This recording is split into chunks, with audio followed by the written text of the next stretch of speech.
Hello दोस्तों, कैसे हो आप लोग। उम्मीद करता हूँ कि आप सब बहुत अच्छे होंगे। तो दोस्तों, आज हम अपने कोल इंडिया लिमिटेड के 2017 मैनेजमेंट ट्रेनिंग इलेक्ट्रिकल के पीवाईक्यू क्वेश्चन देख रहे हैं।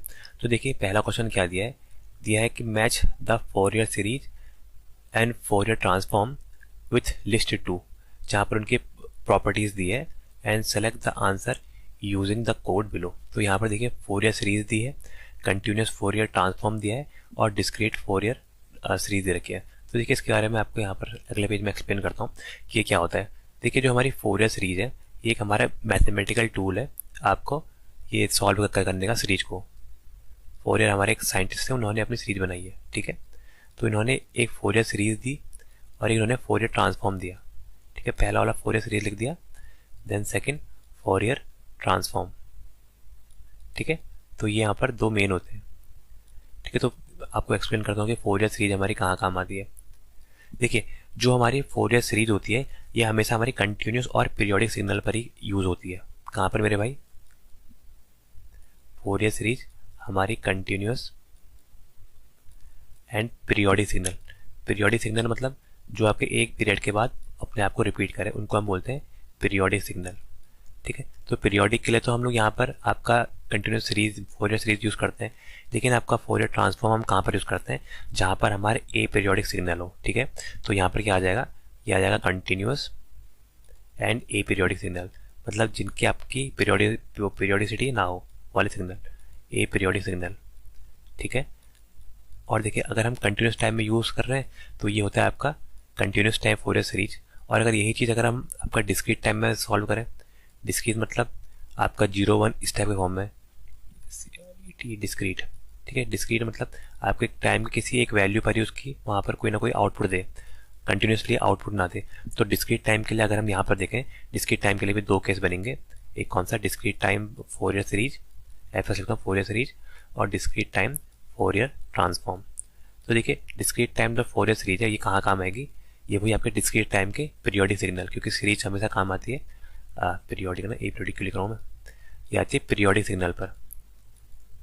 पीरियोडिक हमेशा आप याद करेगा कि जो आपके यहाँ पर फोरियर सीरीज है, ये पीरियोडिक के लिए यूज होती है, और यहाँ पर फोरियर ट्रांसफॉर्म एफ टी है, फोरियर ट्रांसफॉर्म, ये हमारा यूज होता है आपका ए पीरियोडिक के लिए, ए पीरियोडिक, ठीक है। आइए तो इसका आंसर देखते हैं। देखिए, क्या लिखा है? Fourier series. फोरियर सीरीज कहाँ यूज होगी? फोरियर सीरीज हमारी पीरियोडिक सिग्नल के लिए यूज होगी। तो देखिए, यहाँ पर दिया पीरियोडिक और यहाँ पर दिया पीरियोडिक। तो एक जनरल बात बोलिए, तो जनरल बात के लिए हम कंसिडर करते हैं कि कंटिन्यूस टाइम की बात कर रहा है, ठीक है। तो सेकंड वाले का हो जाएगा ए, सेकंड वाले का ए हो जाएगा। अगला दिया है आपका continuous time Fourier transform. Fourier transform हमेशा ए पीरियोडिक सिग्नल के लिए यूज होता है। कौन से ए पीरियोडिक सिग्नल? ये आंसर नंबर इसका ये आ जाएगा 3, तो 3 का आ जाएगा बी। और ये डिस्क्रीट टाइम के लिए, देखिए डिस्क्रीट टाइम पीरियोडिक, क्योंकि फोरियर सीरीज दिए, सीरीज के लिए हमेशा पीरियोडिक आता है। तो क्या हो जाएगा यहाँ पर? ये आ जाएगा आपका सी। तो सी A B, C A B. अच्छा, पहले का क्या होगा? पहले का हो जाएगा 2, पहले का 2, सेकेंड का 3 और फोर्थ का ए, मतलब थर्ड का ए। तो आंसर नंबर ए इसका बिल्कुल ठीक हो जाएगा, ठीक है। तो ये हमारा पहला क्वेश्चन था कोल इंडिया लिमिटेड में। अगला क्वेश्चन देखते हैं। अगला कोई क्वेश्चन हमें दिया है, थोड़ा साइज बड़ा करता हूँ। तो अगला क्वेश्चन दिया है, अ कॉइल ऑफ 300 टन, एक कॉइल में 300 टन है, is bound on a non magnetic core, एक हमें नॉन मैग्नेटिक कोर, उसमें ये बाउंड हो रही है, having a mean circumference, circumference की वैल्यू दी है 300 mm, and the cross sectional area, जो क्रॉस सेक्शनल एरिया उसकी वैल्यू दी है आपकी 300 mm स्क्वायर। तो बताना है द इंडक्टेंस बताना है of the coil corresponding to the magnetising current. Magnetising current की वैल्यू दे रही है हमें यहाँ पर 3 एम्पियर, तो यहाँ पर पूछा है, और हमें म्यू नॉट की वैल्यू दे दी है आपकी, एब्सोल्यूट परमेबिलिटी की वैल्यू दे दी है। तो हमें इंडक्टेंस की वैल्यू यहाँ पर बतानी है। तो देखिए, इंडक्टेंस का फॉर्मूला क्या होता है? L is equal to n square, number of turn का स्क्वायर अपॉन रिलक्टेंस। रिलक्टेंस को आर लिख दिया। बाकी रिलक्टेंस का फॉर्मूला क्या होता है ये आपको पता है।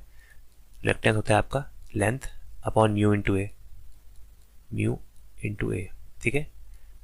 ये आपका फॉर्मूला होता है। तो यहाँ से देखिए हमें क्या क्या दिया है। फॉर्मूला दे रखा है हमारे एन की वैल्यू है, नंबर ऑफ टर्न वो है आपके 300, ठीक है। ये देखिए यहाँ पर लिखा है नंबर ऑफ टर्न 300, और इसका सरकमफेरेंस मीन सरकमफेरेंस है, मतलब इसकी लेंथ दी है, लेंथ कितनी दी है मेरे भाई, लेंथ होगी इसकी आपकी 300 mm। 300 mm देखिए हेनरी पर मीटर में दे रखा है म्यू नॉट की वैल्यू, तो इसको भी हम लोग पहले मीटर में कन्वर्ट करते हैं। तो यहाँ से हम मीटर में कन्वर्ट करेंगे तो ये क्या आ जाएगा, 300 इंटू 10⁻³ मीटर, ठीक है, -3 मीटर। तो ये हमारी लेंथ की वैल्यू आ गई। अब cross section area, cross section area क्या दिया है मेरे भाई, वो दिया है आपका 300 mm², ठीक है, 300 mm² का क्रॉस सेक्शन एरिया दिया है। तो इसको मीटर में कन्वर्ट करेंगे तो 300 का तो यही हो जाएगा mm इंटू mm आपका 10⁻⁶ हो जाएगा, 10⁻�6 मीटर, ठीक है। यहाँ से हमारी इसकी वैल्यू आ गई। बाकी हमें म्यू नॉट की वैल्यू दी है, हमें पता भी है 4 पाई इंटू 10⁻⁻ आपकी -7 होती है। तो फॉर्मूले में पुट करते हैं, ठीक है। देखिए फॉर्मूला क्या था इंडक्टेंस का, L is equal to n²। n क्या है हमारा, ये n² अपॉन, ये आ जाएगा नीचे L अपॉन म्यू इंटू ए, ठीक है, म्यू नॉट इंटू ए। इसको मैं आगे सॉल्व करूँ तो कैसा फॉर्मूला बनेगा, n² आ जाएगा, म्यू नॉट अपॉन ए ऊपर आ जाएगा और नीचे L की वैल्यू आ जाएगी, लेंथ की वैल्यू। तो यहाँ से क्या आ जाएगा, आपके जो नंबर ऑफ टर्न है ये है आपके 300, ठीक है, नंबर ऑफ टर्न 300 का स्क्वायर हो जाएगा, 300 का स्क्वायर ब्रैकेट में डालता हूँ। म्यू नॉट की वैल्यू है आपकी 4 पाई इंटू 10⁻⁻7 हेनरी पर मीटर, ठीक है। बाकी एरिया कितना निकाला था, एरिया क्या था हमारा, एरिया था हमारा एरिया था हमारा 300 इंटू 10⁻⁻6, ठीक है, ये हमारा एरिया था। बाकी हमने इसको डिवाइड करना है किसके, लेंथ से। लेंथ है हमारी 300 mm को मीटर में कन्वर्ट करेंगे तो 10⁻⁻3, ठीक है। बस यहाँ से इसको सिंपल सॉल्व करना है। देखिए क्या हो जाएगा, ये 3 3 9 हो जाएगा, ठीक है। यहाँ पर से इससे ये आपका इजीली कट जाएगा, ठीक है। बाकी 1 2 3 4 जीरो ये हैं, 4 2 6 6 जीरो से ये कट जाएगा। तो ये आ जाएगा ऊपर 3 9 इंटू 4 पाई, 9 चौको 36 इंटू पाई, मतलब 36 को 3 से मल्टीप्लाई करेंगे तो 120 से कम आएगा, 120 इंटू 10⁻⁻6, तो 120 से कम और 10⁻⁻6 के वाला आंसर आएगा। तो देखिए ये आएगा आंसर, आंसर नंबर ए। आप सॉल्व करेंगे तो ये आएगा 113.0604 इंटू, देखिए क्या आएगा आपका 113.04 इंटू 10⁻⁻6, ठीक है। 10⁻⁻6 को हम क्या लिख सकते हैं, माइक्रो, तो इसलिए आ जाएगा 116.04 इंटू माइक्रो हेनरी, ठीक है। इंडक्टेंस है तो माइक्रो हेनरी में ऐसे आंसर आ जाएगा। अगला क्वेश्चन देखते हैं। बाकी इसको सिंपल आप कैलकुलेशन क्या करिएगा, मैं यहाँ पे चलो दिखाई देता हूँ। ये आ जाएगा 3 सीधा 9, ये 9 आ जाएगा। बाकी 1 2 3 4 जीरो ये हो गए। बाकी आगे देखिए, आगे 4 पाई इंटू 10⁻⁻7 इंटू ये क्या आ जाएगा 300 इंटू 10⁻⁻6, ठीक है। अपॉन कर देते हैं, ये क्या आता है आपका 300 इंटू 10⁻⁻3। तो देखिए यहाँ पर से देखिए ये 4 जीरो ये हैं, 2 जीरो ये हैं, ये 4 2 6 जीरो से ये माइनस वाला पूरा कट गया। यहाँ पर कितना बचा, ये 3 से ही मैंने इसको काटा, ये 3 से ये 100 आ गया, ये 100 और यहाँ पे 10⁻⁻3 है, तो ये कितना आ गया, ये आ गया 0.1, तो 0.1 ऊपर चला जाएगा तो ये आ जाएगा 10⁻1। तो यहाँ पर से इसके साथ कंबाइन करेंगे तो ये आ जाएगा 10⁻⁻6। देखिए 10⁻⁻6 आ गया।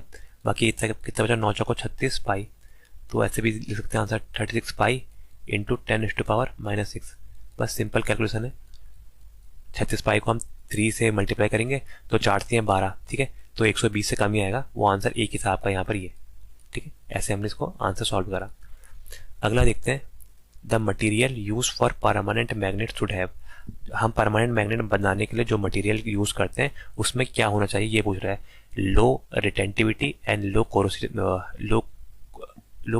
कोर्सिविटी। अगला दिया है हाई रिटेंटिविटी एंड लो कोर्सिविटी। अगला दिया है हाई और लो, दोनों हाई दे रखे हैं। अगला दिया है एक हाई और एक लो, ठीक है। तो देखिए यहाँ पर हम लोग क्या करते हैं, यहाँ पर हम लोग आपका BH कर्व के थ्रू इसको बनाते हैं। देखिए हमारा देखिए BH कर्व क्या होता है, ये मैं आपको यहाँ पर दिखा देता हूँ। देखिए हमारा BH कर्व यहाँ पर हमारा होता है B, एक मिनट, ये आपके मैग्नेटिक फ्लक्स डेंसिटी B और मैग्नेटिक फ्लक्स स्ट्रेंथ आपकी मैग्नेटिक फील्ड स्ट्रेंथ H, तो इसका BH कर्व बनता है वो स्टेप से बनता है ये, ठीक है। ये मैं परमानेंट मैग्नेट का दिखा रहा हूँ। तो परमानेंट मैग्नेट का ये BH कर्व स्टेप से बनता है। तो देखिए ये जो पार्ट है आपका यहाँ से यहाँ तक का ये, ठीक है, इसको हम बोलते हैं रेसिडुअल फ्लक्स या रिटेंटिविटी। क्या बोलते हैं? रेसिडुअल फ्लक्स या रिटेंटिविटी। और ये जो पार्ट है यहाँ से यहाँ तक का, इसको बोलते हैं आप कोअर्सिविटी। कोअर्सिविटी, ठीक है, रिटेंटिविटी और कोअर्सिविटी। तो देखिए यहाँ पर जब हम आपके ऐसे मैग्नेट बनाते हैं जो आपके परमानेंट मैग्नेट हो, तो परमानेंट मैग्नेट बनाने के लिए हम लोग ऐसे कंसिडर करते हैं कि हमारे इसके हाई रेसिडुअल मैग्नेटिज्म हो, इसको आप हाई रिटेंटिविटी बोलेंगे, और इसको बोलेंगे आप हाई कोअर्सिविटी, ठीक है, कोअर्सिविटी। तो ये देखिए ये हमारा क्या होता है, देखिए जब हम अपने यहाँ पर कोई हमारे पास वर्जिन आपके मटेरियल होता है, मैग्नेटिक मटेरियल, जब हम उसको यहाँ पर से आपको मैग्नेटाइज करते हैं तो देखिए पहले स्टार्टिंग में कर्व ऐसे आता है, देन जब हम इसको डीमैग्नेटाइज करते हैं तो ये अपने पाथ को फॉलो ना करके इस पाथ से होके आता है ऐसे। तो देखिए ये जो कर्व बनता है ये होता है आपका BH कर्व। देखिए इस पॉइंट में क्या हो रहा है, ये वाला पॉइंट जो दिखा रहा हूँ ये, देखिए इस पॉइंट में हमारा क्या है, इस पॉइंट में हमारी जब हमने मैग्नेटिक फील्ड स्ट्रेंथ H की वैल्यू 0 कर दी, तब भी हमारे पास जो मैग्नेटिक फ्लक्स जो आपके चुंबक के अंदर बचा उसको हम बोलते हैं रिटेंटिविटी या residual flux of a magnetic field. अगर हम परमानेंट मैग्नेट बनाते हैं तो हम उसमें चाहते हैं कि हमारी रिटेंटिविटी वो जितनी ज़्यादा हो सके उतना बेटर है। देन यहाँ पर ये वाला जो पार्ट है इसको बोलते हैं कोअर्सिविटी। मतलब ये जो हमने मैग्नेटिक फील्ड को 0 करने के लिए जितना यहाँ पर नेगेटिव में जो आपके मैग्नेटिक फील्ड स्ट्रेंथ लगाई है उसको हम बोलते हैं कोअर्सिविटी।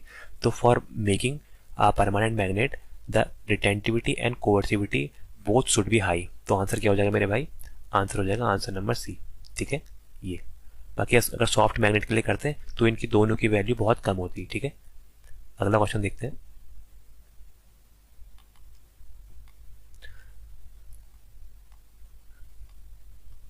तो अगला क्वेश्चन दिया है the purpose of providing dummy coil in a generator is.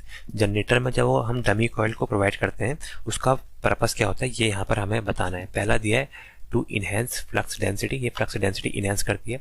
Second दिया है मिनिमाइज वोल्टेज ड्रॉप। थर्ड दिया है it provide mechanical balance for the rotor. और फोर्थ दिया है आपका रिड्यूस कॉपर लॉसेस। तो देखिए यहाँ पर हमारी डमी कॉइल क्या होती है मैं आपको बता देता हूँ, और ये कहाँ यूज होती है ये भी आता है आपका डमी कॉइल। देखिए डमी कॉइल जैसे आप नाम समझ सकते हैं, एक कॉइल है जो आप डमी के रूप में यूज़ करते हैं जिसका आपका रियल सर्किट से कोई आपका कनेक्शन नहीं है। तो ये जो यूज़ होती है ये हमारी यूज़ होती है ओनली वेव वाउंड जनरेटर पर। जो हमारे जनरेटर में वेव वाउंड है, वेव वाउंड या वेव वाइंडिंग लगा रखी है उसको हम बोलते हैं आपका वेव वाउंड जनरेटर, ठीक है। वेव वाउंड जनरेटर में क्या होता है, नंबर ऑफ पैरेलल पाथ की वैल्यू होती है 2, ठीक है। ये इनकी खासियत होती है, नंबर ऑफ पैरेलल पाथ 2 होती है। बाकी जो हमारी डमी कॉइल है ये हमें प्रोवाइड करती है आपकी मैकेनिकल बैलेंसिंग, ठीक है, मैकेनिकल बैलेंसिंग प्रोवाइड करती है। बाकी ये जो आपकी डमी कॉइल होती है ये आपके कम्यूटेटर से कनेक्ट नहीं होती है, नॉट कनेक्टेड विथ कम्यूटेटर लिखा होता है, कम्यूटेटर से ऐसे नॉट कनेक्टेड, ठीक है, कम्यूटेटर से कनेक्ट नहीं होती है। मतलब इसका आपका कोई भी योगदान नहीं होता आपका ईएमएफ के जनरेशन में। हम इसका यूज इसलिए करते हैं क्योंकि जो हमारी आर्मेचर होता है उसमें कुछ स्लॉट ऐसे होते हैं जिसमें हमारी वाइंडिंग नहीं होती है, ठीक है। जैसे मैं आपको ऐसे दिखाता हूँ, ये इसमें क्या होता है, ये हमारे पास स्लॉट बने हैं, ये हमारा स्लॉट है, स्लॉट के अंदर कितनों में वाइंडिंग नहीं होती है। तो इसको हम पूरा करने के लिए एक जैसे हमारा ये है, इसके अंदर मैंने ये येलो कलर की वाइंडिंग डाल दी, तो ये वाइंडिंग यहाँ पर हमने ये येलो कलर की डाली है, इसको हम बोलते हैं पर डमी कॉइल, ठीक है। डमी कॉइल क्या है, ऐसी कॉइल जो आपके आर्मेचर सर्किट में लगी है जिसका आपका बाहर के जो आपके कम्यूटेटर सर्किट है उससे कोई कनेक्शन नहीं है। इसका मेन काम है जो आपके यहाँ पर रोटर के अंदर या फिर जो आपकी मशीन के अंदर यहाँ पर जब चलेगी तो उसके कारण जो अनबैलेंसिंग आएगी, क्योंकि किसी एक उसमें आपका वो आपके ईएमएफ की वैल्यू ज़्यादा है और वाइंडिंग है तो वेट ज़्यादा है, तो उसके कारण जो मैकेनिकल अनबैलेंसिंग आती है उसको दूर करने के लिए हम लोग वेव वाइंडिंग में आपका यहाँ पर डमी कॉइल का यूज़ करते हैं, ठीक है। तो आंसर क्या हो जाएगा, answer number C, to provide mechanical balance for a rotor, ठीक है। रोटर में मैकेनिकल बैलेंस प्रोवाइड करने के लिए हम लोग यहाँ पर डमी कॉइल का यूज़ करते हैं। और दोस्तों इसका स्क्रीनशॉट लेते रहिएगा क्योंकि इसका ये पीडीएफ आपको डाउनलोड करने का ऑप्शन नहीं आ रहा है इसमें, पता नहीं क्यों, तो आप इसका स्क्रीनशॉट ले लीजिएगा, ठीक है। अगला देखते हैं। दिया है आपका द टाइप जीरो सिस्टम। ठीक है, टाइप जीरो सिस्टम वो होता है जिसके आपके ओरिजिन पर कोई भी पोल नहीं होता, उसको हम बोलते हैं type zero system with step input है। अगर हमने उस स्टेप इनपुट दिया है तब यहाँ पर क्या होगा, हाई गेन कांस्टेंट होगा, लार्ज स्टडी स्टेट एरर होगी विथ हाई गेन कांस्टेंट। अगला दिया आपका फाइनाइट स्टडी स्टेट एरर होगी या फिर आपके जीरो स्टडी स्टेट एरर होगी। तो देखिए यहाँ पर क्या होता है, मैं आपको यहीं पर एक्सप्लेन कर देता हूँ। हमारे यहाँ पर कौन कौन से इनपुट होते हैं और कौन कौन से आपके सिस्टम होते हैं। ठीक है, तो यहाँ पर देख लेते हैं। तो ये टेबल भी आप याद कर लीजिएगा, बहुत इंपॉर्टेंट टेबल है आपके।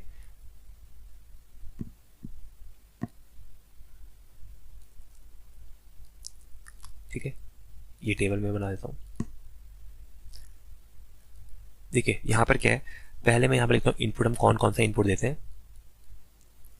टाइप जीरो सिस्टम मैंने बता दिया, टाइप जीरो सिस्टम वो होता है जिसके आपके ओरिजिन पर कोई भी पोल नहीं होता, उसको हम बोलते हैं type zero system. Type one system क्या होता है, जिसके ओरिजिन पर एक पोल होगा, उसको हम बोलेंगे आपको टाइप वन सिस्टम। देन ऐसे हमारा टाइप टू सिस्टम आता है। ठीक है, और ये सो ऑन आता है, लेकिन हम लोग यहाँ पर टाइप टू तक का ही पढ़ते हैं। तो देखिए यहाँ पर क्या होता है, मैं इनके बारे में इससे दिखा देते हैं। ठीक है, पहले जब हमने यूनिट स्टेप दिया है, ठीक है, कौन सा सिग्नल दिया है, यूनिट स्टेप, स्टेप की वैल्यू दी है जिसकी वैल्यू 1 है वो हमने दिया है। तो यहाँ पर हमारा देखिए जो आपका टाइप जीरो सिस्टम होता है, इसमें जो हमारी एरर आती है वो आती है 1/1 प्लस KP। KP है आपकी प्रोपोर्शनल एरर। ठीक है, इसके बारे में अभी बता दूंगा आपको। देखिए बाकी जो आप वैल्यू आगे, इसके आगे की वैल्यू सब हो जाएगी जीरो। ठीक है, ये जीरो, ये जीरो। अगर हमने यूनिट स्टेप, यूनिट रैंप दिया है, यूनिट आप लगा दीजिएगा, मैं रैंप लिख रहा हूँ खाली। तो यूनिट रैंप दे रखे हैं, तो देखिए यूनिट रैंप जो होता है, तो यहाँ पर आपकी जो टाइप जीरो सिस्टम है इसमें वैल्यू आती है इनफाइनाइट। ठीक है, इसमें इनफाइनाइट आती है। बाकी टाइप वन में आती है 1/KV। ठीक है, KV क्या है आपका, KV होता है आपका वेलोसिटी कांस्टेंट। ठीक है, आपका जो आपका वेलोसिटी एरर कोफिशिएंट होता है, और इसके आगे की जो आएगी वो आएगी जीरो। ठीक है, देन आता है हमारा पैराबोलिक, पैराबोलिक सिग्नल। ठीक है, पैराबोलिक इनपुट दिया है, तो ये हमारा इनफाइनाइट और टाइप वन भी इनफाइनाइट, ये हो जाता है आपका 1/KA। KA होता है आपका एक्सेलरेशन। ठीक है, तो यहाँ पर देखिए हमारा इस टाइम पे अगर हमारा यहाँ पर जीरो सिस्टम है तो उस टाइम हमारे देखिए यहाँ पर कोई ना कोई वैल्यू आएगी 1/1 प्लस KP। तो ये एक फाइनाइट वैल्यू आएगी, तो आंसर तो हो जाएगा इसका आंसर नंबर C। बाकी इसके बारे में आपको बता देता हूँ कि ये कैसे होता है। तो देखिए थोड़ा बड़ा कर देता हूँ इसको। देखिए जो हमारा KP है, KP क्या बताया था मैंने आपको, positional error coefficient, position error coefficient. ठीक है, ये हमारी KP की वैल्यू है। तो KP की वैल्यू क्या होती है, जब हम KP की वैल्यू निकालते हैं तो KP होता है हमारा, लिमिट पुट करते हैं आपका s टेंड्स टू 0, s की वैल्यू हम 0 के पास पुट करते हैं, और हमारा जो आपका ट्रांसफर फंक्शन है g उसको लिखते हैं। ठीक है, ये हमारी आती है KP की वैल्यू। अगर आप इसी में देखेंगे KV जो हमारा सेकंड था, वेलोसिटी कांस्टेंट, वो लिखना आपको वेलोसिटी, वेलोसिटी, ये एरर कोफिशिएंट, ये मैंने कॉमा कर दिया।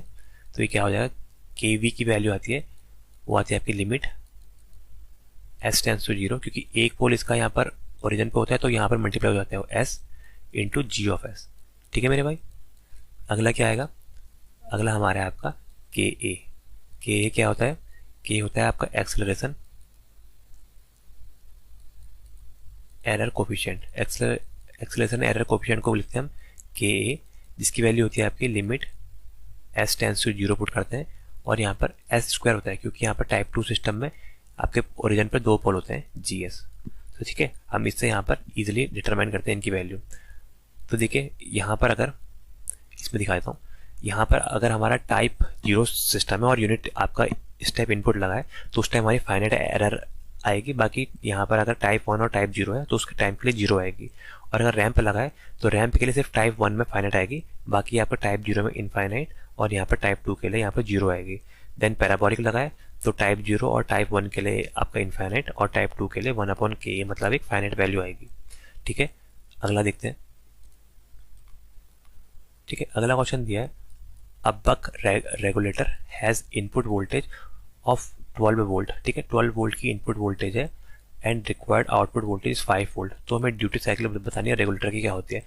तो देखिए यहाँ पर हमारा जो आपका रेगुलेटर है इसको हम बोलते हैं डीसी टू डीसी कन्वर्टर, ठीक है। जो आपका डीसी से डीसी में कन्वर्ट करता है उसको हम बोलते हैं आपका डीसी कन्वर्टर, या फिर इसको हम बोलते हैं चॉपर, ठीक है। ये हमारे यहाँ चॉपर। तो यहाँ पर हम इसको दो टाइप में डिवाइड करते हैं, देन आपको फर्दर इसको एक और टाइप में करते हैं, मतलब टोटल आपके 3 टाइप में डिवाइड होते हैं। कौन सा? एक आपका होता है बक कन्वर्टर, बक, एक होता है आपका बूस्ट, और एक होता है आपका बक बूस्ट, इन दोनों का कॉम्बिनेशन, ठीक है मेरे भाई, बक बूस्ट। तो ये हम 3 टाइप में हम उसको क्लासीफाई करते हैं। तो देखिए यहाँ पर जो आपका बक कन्वर्टर होता है ये आपको क्या क्या करता है, जो आउटपुट में वोल्टेज है उसको स्टेप डाउन करता है। एक टाइप का एक स्टेप डाउन डीसी चॉपर है, ठीक है, स्टेप डाउन करता है। बूस्ट क्या करेगा? ये आपका स्टेप अप करेगा, और ये आपका दोनों फंक्शन करेगा, स्टेप अप और डाउन दोनों फंक्शन करेगा बक बूस्ट, ठीक है, स्टेप अप और डाउन, ठीक है। तो यहाँ पर देखिए बक दिया है, बक रेगुलेटर वो होता है जो आपका स्टेप डाउन करता है। तो यहाँ पर वोल्टेज की वैल्यू दी है आपकी 12 वोल्ट और आउटपुट वोल्टेज दिया है 5 वोल्ट, बिल्कुल सही है, क्योंकि देखिए इनपुट में 12 वोल्ट है, आउटपुट में 5 वोल्ट मिल रहा है, तो मतलब ये आपका बक का रेगुलेटर ही है जो आपका डिक्रीज कर रहा है आपका आउटपुट को। तो इसका देखिए आंसर क्या हो जाएगा, देखिए यहाँ पर मैं बता देता हूँ आपको बक कन्वर्टर के लिए, ये पावर इलेक्ट्रॉनिक्स का टॉपिक है, बक कन्वर्टर, ठीक है। बक कन्वर्टर में हमारा देखिए जो आउटपुट वोल्टेज आती है वी नॉट, हम इसको आउटपुट वोल्टेज लिखते हैं, ये होती है alpha time of we S, ठीक है। अल्फा क्या है? ये देखिए ये इंपॉर्टेंट फॉर्मूला है।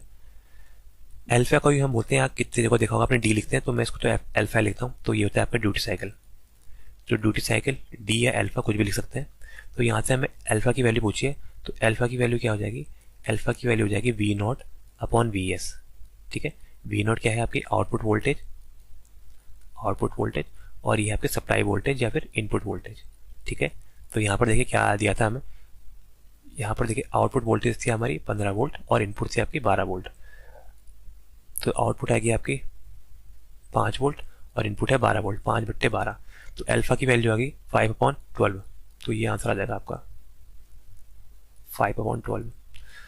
आंसर क्या जाएगा? आंसर नंबर ये 5/12, बिल्कुल ठीक आंसर है। बाकी इसके बारे में थोड़ा और एक्सप्लेन कर देता हूँ आपको, अगर अगली बार अगर कोई और क्वेश्चन आया तो देखिए यहाँ पर अगर हम करंट की वैल्यू निकालते हैं तो वो क्या होती है, ठीक है। तो इस टाइम अगर हम करंट की वैल्यू निकालेंगे, आउटपुट करंट की आई नॉट, वो हमारी आती है आपकी, वही आपकी लोड करंट होती है, क्योंकि वही यहाँ पर लोड के आप इंडक्टर के अक्रॉस करंट होती है, उसको हम बोलते हैं V naught output voltage by R, ठीक है। ये हमारी यहाँ पर इस टाइम पर वैल्यू आती है। चलो वो भी बताता हूँ, चलो आपको क्या होता है बूस्ट कन्वर्टर बता देते हैं। बूस्ट कन्वर्टर वो है जो आपका स्टेप अप करता है, ठीक है, वोल्टेज को। ठीक है, बूस्ट कन्वर्टर के लिए यहाँ पर हमारा फॉर्मूला क्या होता है, जो आउटपुट वोल्टेज होती है वी नॉट, ये होती है आपकी इनपुट वोल्टेज है V S into 1/1 alpha, 1/1 minus alpha, ठीक है। ये हमारे यहाँ पर वी नॉट की वैल्यू होती है, ठीक है। और इस केस में जो हमारी करंट की वैल्यू आती है,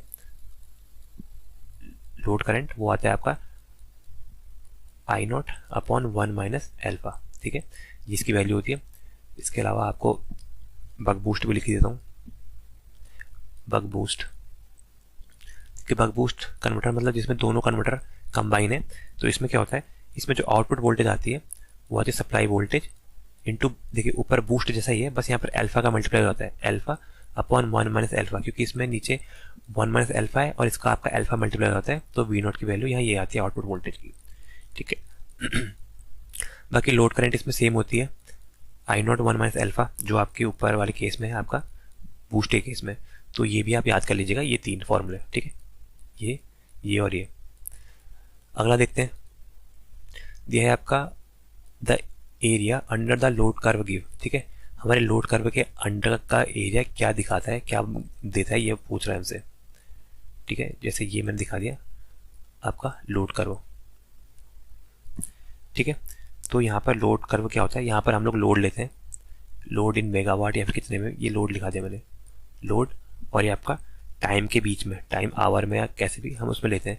तो देखिए जो इनके बीच में कर्व बनता है ये, ठीक है, माना इस टाइप से किसी टाइप का भी जो कर्व है उसको ये पूछ रहा है कि इसको क्या बोलेंगे, जो इसके अंडर का एरिया है उसको हम क्या बोलेंगे, ठीक है। ये तो देखिए ये क्या हुआ, ये हमारा सबसे पहले तो ये क्या बताएगा, मैक्सिमम डिमांड, ठीक है, ये आपका एक टाइम पे मैक्सिमम डिमांड भी बताएगा कि हमारी कौन सी मैक्सिमम डिमांड है, वो बताएगा, एवरेज डिमांड भी बताता है बाकी। लेकिन इसने क्या पूछा है हमसे, पूछा है कि लोड कर्व के एरिया, ये जो एरिया ये क्या बताएगा। देखिए यहाँ पर एरिया क्या होता है, ये आपका एनर्जी को कंज्यूम कितना कर रहा है वो बताएगा। कैसे, क्योंकि यहाँ पर जो लोड है आपका मतलब किलोवाट इंटू आवर जब हम करते हैं तो ये हमारा क्या आता है, ये हमारा आता है एनर्जी। एनर्जी क्या होता है, P into T, power into time को हम क्या बोलते हैं, एनर्जी। तो ये बताता है कितनी एनर्जी कंज्यूम हुई है। Area under load curve shows the energy consumption in that power system. ठीक है, मिनिमम डिमांड तो कोई नहीं बताता है। ठीक है, मतलब हम इससे आपका डिटरमाइन कर सकते हैं मैक्सिमम डिमांड ये, और हम एवरेज डिमांड ये डिटरमाइन कर सकते हैं। लेकिन एरिया जो इसके अंडर आ रहा है, ये जो एरिया आ रखा है, ये हमें बताता है कि कितनी एनर्जी कंज्यूम करी है। क्योंकि एनर्जी को हम क्या करते हैं, पावर जो हमारे लोड में पावर लगी है और जितने टाइम के लिए लगी है उसको मल्टीप्लाई करते हैं तो हमारे आती है energy. Energy is equal to power into time.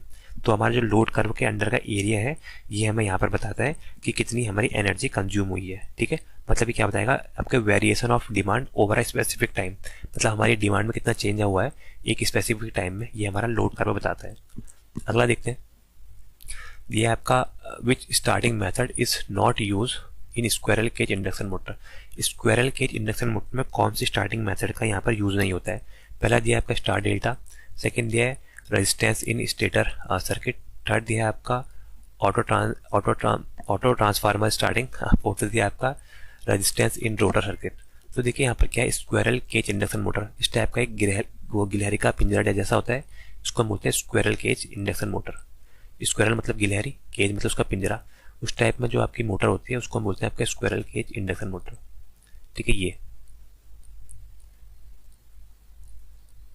यहाँ पर इस टाइप का हमारा ये बना रहता है। देखिए यहाँ पर क्या होता है, इसके जो आपके रोटर में, इसमें रोटर में कोई भी वाइंडिंग नहीं होती है, इसके रोटर सर्किट में आपके वाइंडिंग नहीं होती है। क्या होता है इसमें, आपके एक आपके सॉलिड बार होते हैं, सॉलिड बार यूज करते हैं, आपको सॉलिड बार होते हैं हमारे रोटर सर्किट में। वाइंडिंग की जगह सॉलिड बार आपके एल्यूमिनियम के बने रहते हैं या फिर कॉपर के बने रहते हैं। ठीक है, तो यहाँ पर आप कोई भी आपको बाहर से एक्सटर्नल रेजिस्टेंस आपका रोटर सर्किट में ऐड नहीं कर सकते हैं आप लोग, किसके उसमें, आपका स्क्वायरल केज इंडक्शन मोटर। तो स्क्वायरल केज इंडक्शन मोटर में हम लोग, एक मिनट में पानी पी रहा हूँ।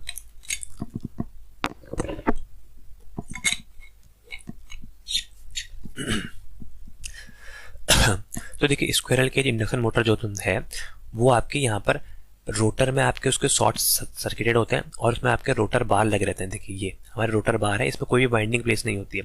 रोटर बार मतलब एक आपकी यहाँ पर आपके सॉलिड मटेरियल की यहाँ पर आपके रॉड होती है जो आपकी डायरेक्ट कनेक्ट होती है आपके एंड रेंज के साथ। ठीक है, तो हम इसमें रोटर सर्किट में रेजिस्टेंस प्रोवाइड नहीं कर सकते, तो यही आंसर इसका हो जाएगा।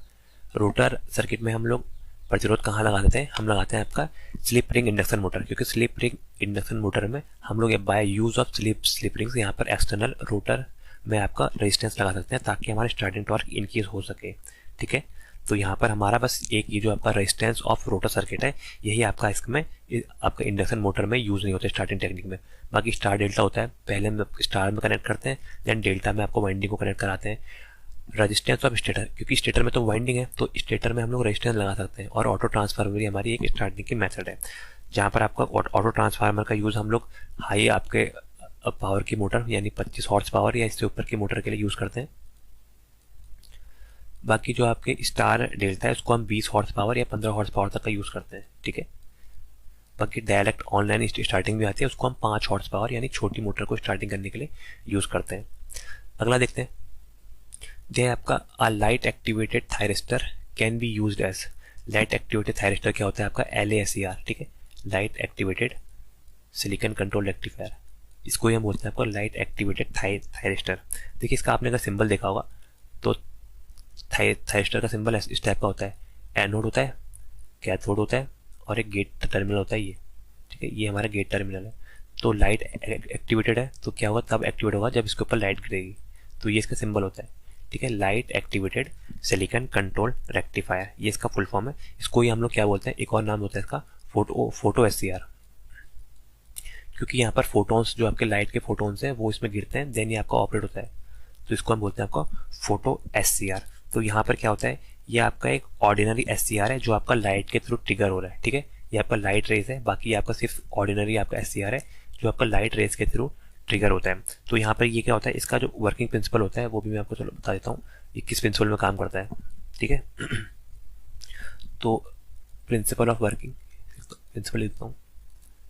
इसका जो प्रिंसिपल होता है वो हमारा होता है आपका फोटो कंडक्शन इन प्रिंसिपल पे base, photo conduction.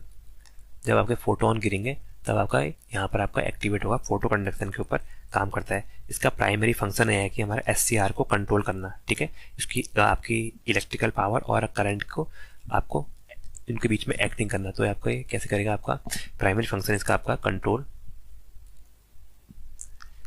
Electrical power, ई पे लिखता हूँ, control electrical power and current, ठीक है। इलेक्ट्रिकल पावर और करंट को आपको कंट्रोल करना किसके through, by acting as a switch. जब इस स्विच के रूप में काम करेगा तब आपका आपका इलेक्ट्रिकल पावर और आपका करंट को यहाँ पर क्या करेगा, कंट्रोल करेगा। तो हम लाइट एक्टिवेटेड SCR का यूज़ कहाँ करते हैं, जहाँ पर हम इसका स्विच के जैसे यूज़ करते हैं, ठीक है। एज अ स्विच हम यूज़ करते हैं क्योंकि जब इन SCR पर लाइट पड़ती है तभी ये आपका ऑन होता है, ठीक है। मतलब एज अ स्विच की तरह यहाँ पर ये काम करते हैं। अगला देखते हैं, ये आपका domestic consumer load is around, domestic consumer का लोड कितने किलोवाट के अराउंड होता है। तो ये एक डेटाबेस क्वेश्चन है। तो जनरली हम लोग यहाँ पर लेस देन 5 किलोवाट यूज़ करते हैं, ठीक है। आपके घर में देखा होगा 2 किलोवाट या फिर 3 किलोवाट, 5 किलोवाट का मैक्सिमम यहाँ पर लगा रहता है आपका मीटर, ठीक है। ये हमारे यहाँ पर मीटर जितना आपका कंज्यूम करेगा वो हमारा आपका रीडिंग बताता है, ठीक है। ये हमारी मैक्सिमम डिमांड होती है कि हम इससे ज़्यादा यूज़ नहीं कर सकते। अगला देखते हैं, अगला दिया आपका RMS value of a circuit given by I is equal to 10 + 5 cos 628t + 30 degree. तो हमें इसकी RMS वैल्यू बतानी है। देखिए हमें क्या दिया है, हमें करंट दी है, करंट की वैल्यू दी है मेरे भाई, वो है आपकी 10 + 5 cos × 628t, ठीक है। ये ω/t है + 30 डिग्री। तो देखिए यहाँ पर क्या है, यहाँ पर हमारे दो अलग अलग यहाँ पर फ्रीक्वेंसी के कंपोनेंट जुड़े हुए हैं, ठीक है। दो अलग अलग फ्रीक्वेंसी, मतलब देखिए पहली वाली देखिए, ये जो हमारा A है ये हमारा DC कंपोनेंट है क्योंकि इसमें फ्रीक्वेंसी मेंशन नहीं है। लेकिन ये जो आपका 5 cos sin ω/t है ये आपका AC कंपोनेंट है। और AC कंपोनेंट का जो जनरल फॉर्म होता है वो क्या होता है, IM sin या cos sin ω/t + 30 डिग्री, ठीक है। ओमेगा क्या होता है आपका, ये आपका फ्रीक्वेंसी होती है रेडियन पर सेकंड में। देखिए ये वाला आप में ओमेगा की वैल्यू है आपकी 628, मतलब ये AC कंपोनेंट है और यहाँ पर DC कम कंपोनेंट है, ठीक है। I की वैल्यू तो RMS निकालना है। देखिए यहाँ पर क्या होता है, अगर हमारी दो अलग अलग फ्रीक्वेंसी की हमें RMS दी है, दो अलग अलग फ्रीक्वेंसी की करंट दी है, तो उसका RMS कैसे निकालेंगे, हम उसका RMS निकालेंगे IRMS। हमें दो अलग अलग के निकालना है तो वो क्या हो जाएगा आपका, अंडर रूट करते हैं आपके जो भी दिया है आपका, कौन सा हमें पहला दिया है आपका DC। तो देखिए DC के लिए क्या होता है, DC के लिए जो भी आपका DC करंट है उसी का स्क्वायर हो जाएगा, ठीक है। बाकी AC जितने भी कंपोनेंट दे रखे हैं IAC1 अपॉन √2 का स्क्वायर, क्योंकि यहाँ पर RMS के लिए हम उसको √2 से डिवाइड करते हैं, ठीक है। एंड सो ऑन, कितने भी लगे हम उसको यहाँ पर ऐड करते हैं। तो देखिए इस टाइम में हमें IRMS निकालनी है तो वो क्या हो जाएगा √, ये इसका फॉर्मूला है। बाकी देखिए यहाँ पर क्या था, DC था आपका 10 और आपका AC था 5। ये देखिए IM मतलब मैक्सिमम वैल्यू है 5, इसको RMS में कन्वर्ट करना है। तो देखिए क्या हो जाएगा, ये आ जाएगा आपका DC है तो 10 का स्क्वायर और ये कितना हो जाएगा, ये हो जाएगा 5/√2 का स्क्वायर, ठीक है। बस इसको सॉल्व करना है हमें, क्या करेंगे हम, ये आ जाएगा आपका 10 का स्क्वायर 100 और ये कितना है 5 5 25 25/2 मतलब आपका 12.5 आ जाएगा। तो ये क्या आ जाएगा आगे सॉल्व करके, ये आ जाएगा आपका 112.5। देखिए 11 का स्क्वायर होता है आपका 200, 11 का स्क्वायर होता है आपका 121, तो आपका 11 से कम आएगा और 10 से ज़्यादा आएगा। ऑप्शन देखते हैं, 11 से कम और 10 से ज़्यादा सिर्फ एक ऑप्शन है, देखिए ये। तो आप इसमें आज कैलकुलेशन नहीं करके आप ऑप्शन भी चेक कर लीजिएगा, सीधे क्या आएगा 10.6, ठीक है। तो क्या आ जाएगा हमारा 10.6 एम्पियर, क्योंकि आपका हमें बताया 10 का स्क्वायर 100 होता है और 11 का होता है आपका 121, तो 10 और 11 के बीच में आएगा, जो एक ही ऑप्शन था आपका 10.6 एम्पियर। अगला देखते हैं, दिया है आपका द इक्वेशन ऑफ 25 साइकिल। यहाँ पर हमारे एक इक्वेशन दिया 25 cycle current sine wave having an RMS of 30 ampere, RMS दिया है आपका 30 एम्पियर। तो उसमें हमें यहाँ पर वैल्यू बतानी है क्या होगी। देखिए करंट की वैल्यू क्या होती है, आई जो भी दिखाया था मैंने, आई इज इक्वल टू क्या होता है, IM maximum voltage into sine omega T. ठीक है, ये हमारी यहाँ पर स्टैंडर्ड फॉर्मूला होता है। यहाँ पर IM क्या है, मैक्सिमम वोल्टेज, और ओमेगा क्या है आपका, रेडियन पर सेकंड में। तो यहाँ पर क्या दिया है 25 साइकिल। 25 साइकिल मतलब देखिए ये हमारा एक साइकिल होती है, ये हमारी एक साइकिल है। यहाँ से यहाँ तक का जो टी देखा है मैंने, ये एक साइकिल है। तो ऐसे करके 25 साइकिल लगा रहा है आपका। ठीक है, तो हमारे यहाँ पर जो देखिए इसको क्या बोलते हैं, ये हमारी फ्रिक्वेंसी होती है कि आपका यहाँ पर एक मिनट में 25 बार आपका ये यहाँ पर जीरो और आपका ये पॉजिटिव और नेगेटिव में जा रहा है। तो यहाँ पर फ्रिक्वेंसी की वैल्यू आपकी 25 आ गई। साइकिल को ही हम क्या बोलते हैं, फ्रिक्वेंसी। ठीक है, ये किस में होती है, ये हमारी होती है हर्ट्स में। ठीक है, बाकी यहाँ पर और क्या दे रखा है हमें, RMS वैल्यू दी है, आई की यहाँ पर RMS वैल्यू दी है, हमें मैक्सिमम निकालनी पड़ेगी। आई RMS क्या दे रखा है, हमें दे रखा है 30 एम्पियर। तो हमें यहाँ पर से वैल्यू निकालनी है, क्या आएगी देखिए इसमें दिखाता हूँ मैं आपको। पहले हमें मैक्सिमम वैल्यू दे दी, मैक्सिमम वैल्यू कितनी दी है, मैक्सिमम वैल्यू दी है आपकी 30 एम्पियर। ठीक है, RMS क्या होता है, आई RMS होता है आपका मैक्सिमम बाई √2 IM बाई √2। ठीक है, तो यहाँ से अगर हम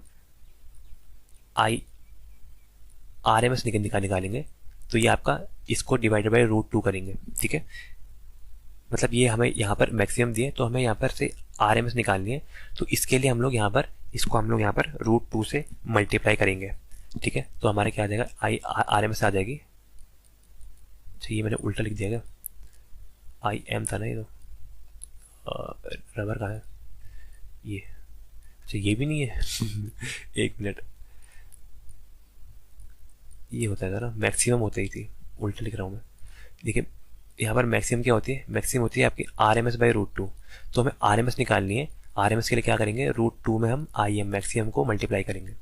ठीक है, √2 की वैल्यू क्या होती है 1.414 और आपकी RMS वैल्यू है 30। तो 30 इंटू 1.414 ये आ जाएगा आपका 42.42 एम्पियर। ठीक है, यहाँ पर हमारी IM की वैल्यू आ गई। ठीक है, बाकी देखिए हमें क्या दिया था, साइकिल फ्रिक्वेंसी दी है, फ्रिक्वेंसी दी थी आपकी 25 हर्ट्ज। तो हमें यहाँ पर स्टैंडर्ड फॉर्म के लिए हमें क्या निकालना पड़ेगा, ओमेगा। ओमेगा क्या होता है, omega is equal to 2 π/ft। ठीक है, तो यहाँ पे देखिए 2 इंटू पाई, 2 पाई, फ्रिक्वेंसी कितनी है, फ्रिक्वेंसी आपकी 50 इंटू टी। तो ये क्या आ जाएगा, सॉरी फ्रिक्वेंसी तो 25 है, फ्रिक्वेंसी आपकी 25, फ्रिक्वेंसी 25। तो ये कितना आ जाएगा सॉल्व करके, ये आ जाएगा 25 दूनी 50 π/t। तो ओमेगा की वैल्यू क्या आ गई 50 π/t। तो यहाँ से करंट की वैल्यू रख देते हैं। तो यहाँ से हमें क्या निकालेंगे, हमें मैक्सिमम निकालनी थी। तो मैक्सिमम आएगी आपकी RMS बाई 2। ठीक है, तो मैक्सिमम के लिए हमने यहाँ पर RMS बाई 2 कराइए। तो ये हमारा आएगा आपका 42.42, ये हमारी करंट की वैल्यू है, इंटू स्टैंडर्ड फॉर्म में आपका साइन ओमेगा टी। ओमेगा की वैल्यू क्या आ गई, ओमेगा की वैल्यू आ गई 50 π/t। तो आंसर क्या आ जाएगा हमारा, आंसर आ जाएगा आपका 42.42 into sine 50 π/t, 42.42 into sine 50 π/t। Answer number B, ये देखिए 42.42 साइन 50 π/t। देखिए इसने यहाँ पर 2 पाई से मल्टीप्लाई नहीं कर रखा है, तो ये गलत हो जाएगा। बाकी 30 में इसने यहाँ पर ये देखिए यहाँ पर इसने कौन सी वैल्यू ले ली, यहाँ पर इसने RMS वैल्यू ले ली, लेकिन यहाँ क्या होती है मैक्सिमम वैल्यू। तो हमें पहले मैक्सिमम निकालनी पड़ेगी RMS से। ठीक है, तो ये तो दोनों वैसे गलत हो जाते हैं, इन दोनों में से कन्फ्यूजन था। तो यहाँ पर आपका 25 नहीं आएगा, 50 आएगा, क्योंकि क्या होता है 2πf। ये देखिए 2πf 2 से मल्टीप्लाई होगी फ्रिक्वेंसी, तो 50 टाइम आ जाएगी ओमेगा की वैल्यू। अगला देखते हैं, दिया है आपका a single phase distribution transformer. एक हमारा सिंगल फेस का डिस्ट्रीब्यूशन ट्रांसफार्मर है, रेटेड एट 10 kVA। ठीक है, 10 kVA में रेटेड है, 2400 से 240 वोल्ट, 60 हर्ट्ज पर है। द करेक्टरिस्टिक्स दिया हमें core loss at full loading, full voltage core loss हमारे फुल वोल्टेज में दे रखे हैं आपके 100 वाट। कोर लॉस क्या होता है, जो आपके थ्रू आउट आपके यहाँ पर कांस्टेंट रहता है, अगर आप लोड कम करें या ज़्यादा रहे। ठीक है, ये आपको कांस्टेंट लोड होता है कोर लॉस, इनको आपको क्या बोलते हैं मैग्नेटिक लॉस, या फिर आपको जो आपके कोर में लॉस होते हैं वो बोलते हैं। ठीक है, आगे दिए आपके कॉपर लॉस, ये आपके वेरिएबल लॉस होते हैं, जो हाफ लोड में दिए आपके 60 वाट।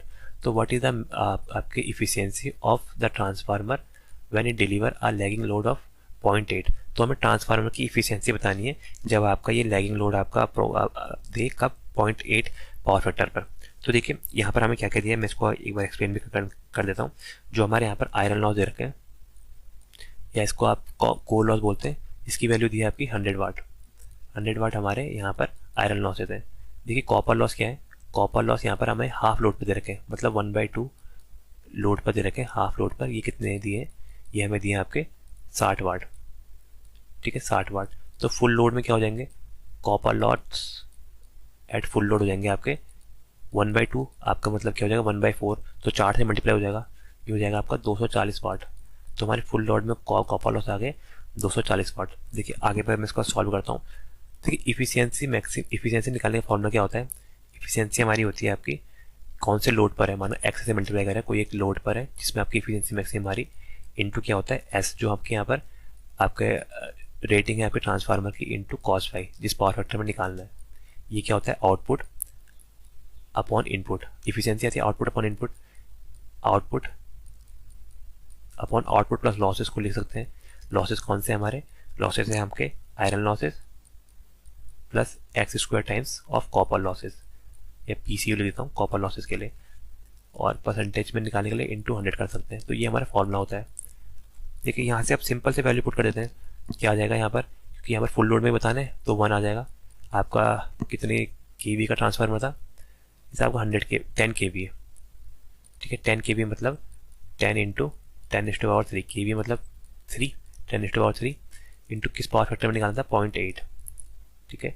ये आउटपुट अपॉन इनपुट, इनपुट के लिए क्या लिखेंगे आउटपुट लॉसेस, आउटपुट क्या आ जाएगा वही आपका 1 इंटू 10⁻3 इंटू 0.8, ठीक है। ये इसमें अब लॉसेस को ऐड करेंगे।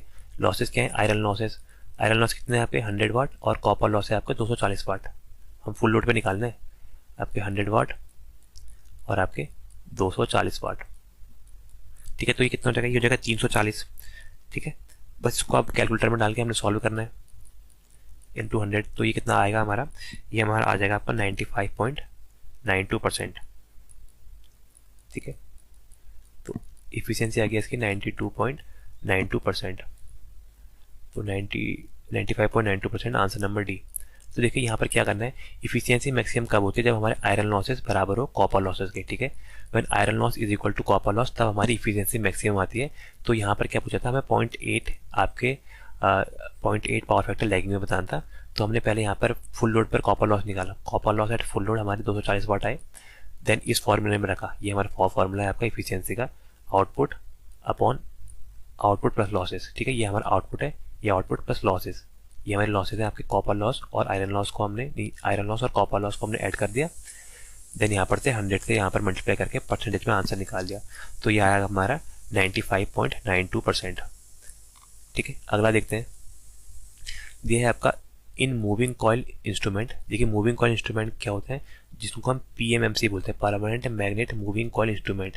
इसमें स्केल किस टाइप का यूज होता है, ये पूछ रहा है आपका, लीनियर होता है, बाइलीनियर होता है, रेक्टेंगुलर होता है और नॉन लीनियर होता है।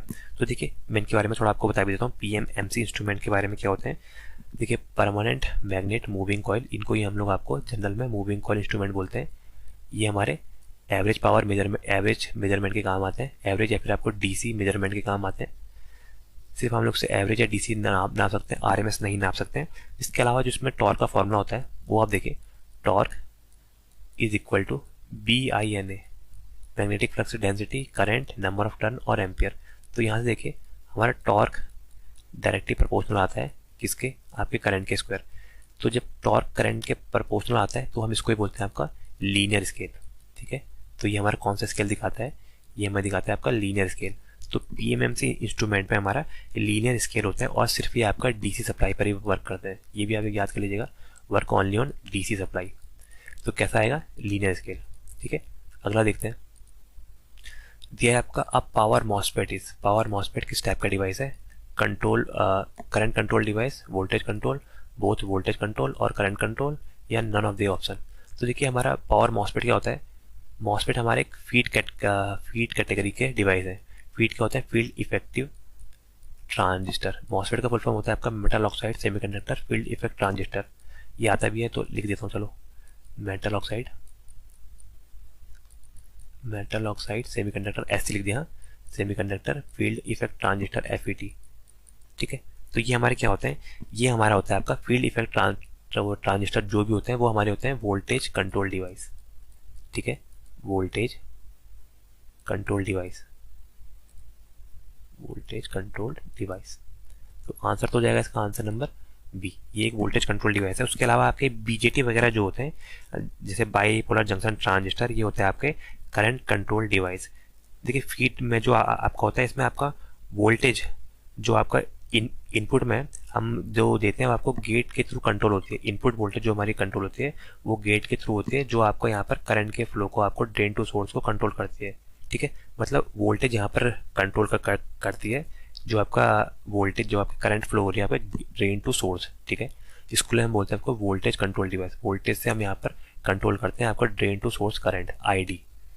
अगला देखते हैं, दिया है आपका in a biased differential relay. जो हमारी बायस्ड डिफरेंशियल रिले होती है, the biased is define as the ratio of, मतलब बायस्ड किसका रेशियो होता है ये हमसे यहाँ पर पूछ रहा है। तो देखिए यहाँ पर हमारे, देखिए डिफरेंशियल रिले में हमारे दो टाइप के फोर्स लगते हैं, एक हमारा ऑपरेटिंग फोर्स लगता है और एक लगता है हमारा रीस्ट्रेनिंग फोर्स। तो उसके लिए उसको डिराइव करके दिखाता हूँ आपको। ठीक है, दो हमारे फोर्स लगते हैं, कौन कौन से, एक ऑपरेटिंग फोर्स और एक आपका रिस्ट्रेनिंग फोर्स। तो ऑपरेटिंग फोर्स दिखाते हैं पहले, ऑपरेटिंग फोर्स। ठीक है, operating force of relay coil, या रिले लिख दीजिए। जो रिले की कॉइल में ऑपरेटिंग फोर्स है वो कैसे लगता है, तो देखिए रिले का ऑपरेट होता है यहाँ पर जो आपका N नॉट है। मैं N नॉट को ऐसा दिखाता हूँ कि आपका नंबर ऑफ टर्न है आपके ऑपरेटिंग कॉइल में। ठीक है, N नॉट आपके number of turn in operating coil, NO। Operating के लिए NO दिखा दिया मैंने। बाकी ये ऑपरेट कब होगी, जब यहाँ पर आपके करंट में डिफरेंस होगा। प्राइमरी करंट I1, मैग्नीट्यूड लेता हूँ I1 के मैग्नीट्यूड माइनस I2 के मैग्नीट्यूड में जब डिफरेंस आएगा, जब आपके करंट में डिफरेंस आएगा तब हमारे यहाँ पर ऑपरेटिंग आपका फोर्स लगेगी आपके कॉइल में। ठीक है, अब रिस्ट्रेनिंग फोर्स कब लगेगी, रिस्ट्रेनिंग फोर्स कैसे लगेगी वो भी बताता हूँ आपको, जो आपको रिस्ट्रेन करेगी। ठीक है, रिस्ट्रेनिंग फोर्स को ये क्या बोलते हैं, अपोजिशन फोर्स, अपोजिशन फोर्स। तो रिस्ट्रेनिंग कॉइल में जो फोर्स लगती है वो उसको अपोजिट डायरेक्शन में फोर्स लगाती है, अपोजिशन फोर्स। ठीक है, ये क्या होती है, NR लिखता हूँ वो रिस्ट्रेनिंग के लिए, NR। तो ये क्या होता है, हमारा करंट, दोनों करंट का समीशन अपॉन 2, मतलब इनका हम लोग मीन देते हैं, दोनों करंटों का मीन। ठीक है, ये देखिए यहाँ से क्या आएगा हमारा, यहाँ से अगर हम इनका बैलेंस के कंडीशन में क्या होता है, जब हमारे यहाँ पर कोई भी यहाँ पे फॉल्ट नहीं है तो हमारे यहाँ पर जो आपके ऑपरेटिंग कॉइल, ऑपरेटिंग फोर्स है या फिर रिस्ट्रेनिंग फोर्स है, ये बराबर रहेगा। मतलब कहने का मतलब ये है कि आपकी NO मतलब ऑपरेटिंग कॉइल में नंबर ऑफ टर्न, और ये आपके करंट है I1 माइनस I2, ये मैग्नीट्यूड में ही आप याद कर लीजिएगा। और ये जो आपका NR है रिस्ट्रेनिंग में, I1 प्लस I2/2। ठीक है, ये बराबर होगा। ठीक है, तो देखिए यहाँ पर हम लोग क्या निकालेंगे, अगर हम यहाँ पर ऑपरेटिंग अपॉन यहाँ पर रिस्ट्रेनिंग को निकाले NO अपॉन NR, तो ये हमारा क्या आ जाएगा, देखिए ये आ जाएगा यहाँ पर से I1 माइनस I2 अपॉन नीचे आ जाएगा I1 प्लस I2/2। ठीक है, ये हमारा यहाँ से आता है। तो इसी फैक्टर को हम क्या बोलते हैं, बायस। ये हमारा होता है बायस। बायस क्या होता है आपका, NO अपॉन NI, ये NO अपॉन NR। NO क्या है आपका, number of turn in operating coil, number of turn in operating coil, ये आपका number of turn, number of turn कहाँ, आपके जो आपकी अपोजिशन कॉइल है या फिर रिस्ट्रेनिंग कॉइल में। ठीक है, तो आंसर क्या हो जाएगा, किसका रेशियो होता है, ये होता है आपका number of turn in restraining coil, नहीं, number of turn of operating coil current, और नहीं यही होता है आंसर। आंसर मैं क्या लिख रहा हूँ, ये क्यों बता दिया मैंने। देखिए ये हमारा होता है ratio number of turn of restraining and operating coil. Restraining और ऑपरेटिंग कॉइल के नंबर ऑफ टर्न को ही हम लोग क्या बोलते हैं, रेशियो को ही हम लोग बायस बोलते हैं। ये मैंने करा था ना, ये देखिए number of turn of operating coil upon यहाँ पर number of turn of restraining coil को हम बायस बोलते हैं। ये उसके बारे में मैंने लिख भी दिया था, ये कि यहाँ पर नंबर ऑफ टर्न है करके। ठीक है, अगला देखते हैं। अगला दिया है आपका फ्यूजिंग फैक्टर।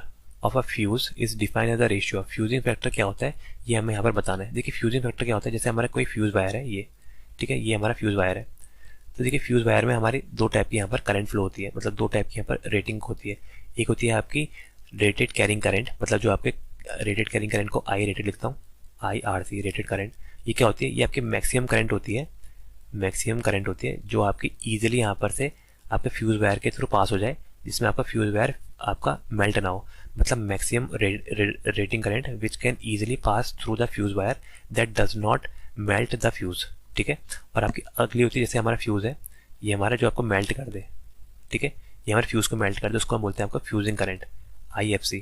तो फ्यूजिंग करंट क्या होती है हमारी, फ्यूजिंग करंट होती है वो minimum current, the minimum current in which the fuse will get metalled, ठीक है, मतलब वो जो आपको, और बहुत मिनिमम करंट जिसमें आपका यहाँ पर ये करंट आपका जो फ्यूज वायर के थ्रू पास हो रहा है वो आपका करंट को, वो आपको मेल्ट कर दे उस वायर को।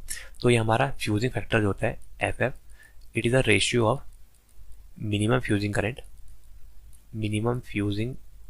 ठीक है, मिनिमम फ्यूजिंग करंट एकदम ऐसे अपॉन यहाँ पर रेटेड करंट, ये होता है हमारा फ्यूजिंग फैक्टर। फ्यूजिंग फैक्टर क्या होता है, इसकी वैल्यू हमेशा ग्रेटर देन 1 होती है।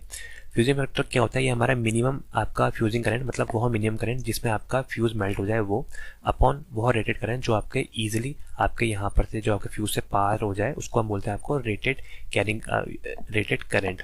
तो क्या हो जाएगा, fusing factor is the ratio of minimum fusing current to the rated carrying current. Answer number A ही बिल्कुल ठीक हो जाएगा। अगला क्या दिया था, मैक्सिमम फ्यूजिंग, नहीं मैक्सिमम नहीं होता है, मैक्सिमम फ्यूजिंग नहीं, सब में मैक्सिमम दिया तो यही गलत हो जाएगा। सिर्फ एक में दिया था आपका मिनिमम फ्यूजिंग करंट। तो ये क्या होता है, वो हम कम से कम करंट जिसमें आपका करंट, आपका जो आपका फ्यूज मेटल है, जो फ्यूज का वायर है वो आपका मेल्ट हो जाए, ठीक है। अगला देखते हैं, अगला ये दिया है हमें, तो देखिए है थोड़ा आपको अच्छे से दिख रहा होगा। तो यहाँ पर 2 ओम दिया है, ठीक है, ये आपका 16 ओम दिया है, 2 ओम, ये 16 ओम, ये 6 ओम है, ये 10 ओम है, ये भी 10 ओम है, और ये 20 ओम है, और ये 100 वोल्ट है, और ये अमीटर लगा है। तो दिया है for the circuit Son below in figure ammeter read, मतलब ये अमीटर कितना रीड करेगा, हमें करंट बतानी, सिंपल सी बात है कि यहाँ पर करंट कितनी है कि हमें ये बताना है। तो देखिए आर इतना दिया है, पहले हम लोग आर इक्विवेलेंट निकालेंगे। आर इक्विवेलेंट कैसे निकालेंगे, देखिए ये दो किस में है, आपके सीरीज में है, तो 10 और 10 का सीरीज क्या हो जाएगा 20, ये 20 और ये 20, ये दोनों किस में है, पैरेलल में। पैरेलल में अगर सेम है, सेम अगर वैल्यू है प्रतिरोध की, तो किसी एक का हाफ हो जाएगा, तो 20/2, तो कितना आ जाएगा, ये आ जाएगा 10 ओम, ठीक है। ये 10 और ये 6 यहाँ पर ऐड हो जाएंगे, तो देखिए ये वाला कितना आ जाएगा, 10 + 6 हो जाएगा 16 ओम। तो देखिए 16 ओम, और अगर 16 ओम दोबारा यहाँ पैरेलल में आ गए तो इनका आधा, 16 का आधा 8, ठीक है, ये 8 ओम आ जाएगा, और 8 और 2 इस सीरीज में आ गए, 8 और 2 10, तो 10 ओम यहाँ पर हमारा रेजिस्टेंस की वैल्यू आ गई। तो करंट क्या हो जाएगा, I = V/R, V की वैल्यू आपकी 100 वोल्ट, 100/10 क्या हो जाएगा आपका 10 एम्पियर। तो बहुत सिंपल क्वेश्चन था, 10 एम्पियर। आंसर नंबर सी। तो देखिए क्या है, पहले हमने देखिए ये दोनों हमारे सीरीज में है, हाईलाइटर है इसमें है, ये देखिए ये दोनों हमारे सीरीज में थे, तो हमने इसको ऐसे करके दिखाया, ये दोनों सीरीज में थे, तो ये हमारे इजीली कनेक्ट हो गए यहाँ पर, ठीक है। देन हमने इसका पैरेलल करा इसके साथ 20 ओम के साथ, तो 20 + 20 पैरेलल रख के आपका 10 ओम आ गया। ये 10 है, जीरो नहीं दिख रहा, तो ये 10 ओम है, आप याद कर लीजिएगा। 10 + 6 हमारा हो गया यहाँ पर, ये सीरीज में आ गया 10 + 6, ये आ गया आपका 16 ओम। देन 16 और 16 आपके पैरेलल में आ गए, इनका हो जाएगा आपका 8, क्योंकि दोनों सेम है, रेजिस्टेंस किसी एक की वैल्यू हाफ कर दी, तो 8 ओम आ गया। देन 8 हमारे सीरीज में आपका 2 ओम के साथ, 8 और 2 कितना हो जाएगा, ये 10, तो टोटल रेजिस्टेंस की वैल्यू 10 ओम आ गई, टोटल वोल्टेज है आपकी 100 वोल्ट। तो करंट की वैल्यू क्या आ गई, I = V/R, वोल्टेज आपका 100 वोल्ट, करंट और रेजिस्टेंस है आपका 10 ओम, तो टोटल हमारी करंट आ गई यहाँ पर 10 एम्पियर। आंसर नंबर सी। अगला देखते हैं, यदि आपका what is the resonant frequency, हमें रेजोनेंट फ्रीक्वेंसी ω0 निकालनी है in a practical parallel resonance circuit coil in parallel with capacitor. एक हमारी कैपेसिटर के अक्रॉस में कॉइल लगी है, तो यहाँ पर हमें कॉइल का रेजिस्टेंस बताना है। कॉइल का रेजिस्टेंस हमें 1 ओम दिया है, इंडक्टेंस की वैल्यू 1 हेनरी दिए, और कैपेसिटेंस की वैल्यू 1/4 दिए। तो देखिए कैसा दिया है, मैं इसको आपको दिखाता हूँ।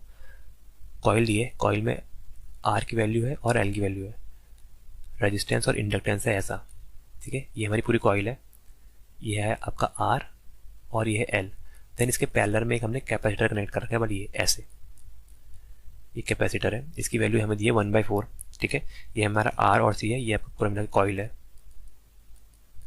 तो यहाँ पर हमसे पूछा है, तो देखिए अगर हम इसका जेड इक्विवेलेंट निकालें तो जेड इक्विवेलेंट क्या हो जाएगा हमारा, ये हो जाएगा, ये देखिए ये आपका सीरीज में क्या आ जाएगा आपका R plus J omega L, R plus J omega L, ये मल्टीप्लाई किस हो जाएगा, ये हो जाएगा आपका कैपेसिटेंस के रिएक्टेंस से 1/जे ओमेगा सी, ठीक है। पैरेलल के लिए क्या होता है आपका R A into R B upon R A plus R B, यहाँ पर इन सबका ऐड कर देंगे, plus J omega L plus 1/जे ओमेगा सी। तो ये हमारे से जेड की वैल्यू आ गई। अगर यहाँ से हम ओमेगा नॉट की वैल्यू निकालते हैं तो ओमेगा नॉट की वैल्यू क्या आ जाएगी, ये हमारी ओमेगा नॉट की वैल्यू आ जाएगी √1 minus C square minus R square upon L, ठीक है। तो ओमेगा नॉट की वैल्यू क्या आ जाएगी, सिर्फ वैल्यू पुट करते हैं हम 1/, यहाँ पर से देखिए सी की वैल्यू क्या है, सी की वैल्यू 1/4, तो 1/4,